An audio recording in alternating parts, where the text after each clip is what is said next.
નમસ્કાર મિત્રો, કૃષિ મેળો જુનાગઢ 22, 23, 24 3 દિવસનો આ કૃષિ મેળો છે મિત્રો। અહીંયા ઓર્ગેનિક ખેતી કરતા ખેડૂતો પોતાની પ્રોડક્ટ લાવી અને આ રીતના સ્ટોલ બનાવી અને ગ્રાહકો સુધી પોતાની પ્રોડક્ટ પહોંચાડે છે મિત્રો। આપ જોઈ શકો છો, આ બધા કૃષિના સ્ટોલ છે, પ્રાકૃતિક ખેતી કરતા ખેડૂતોના સ્ટોલ છે મિત્રો।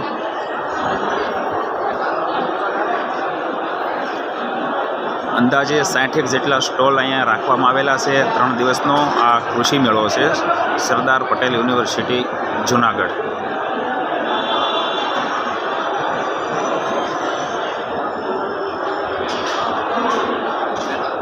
સવારનું છે કે સાંજનું છે?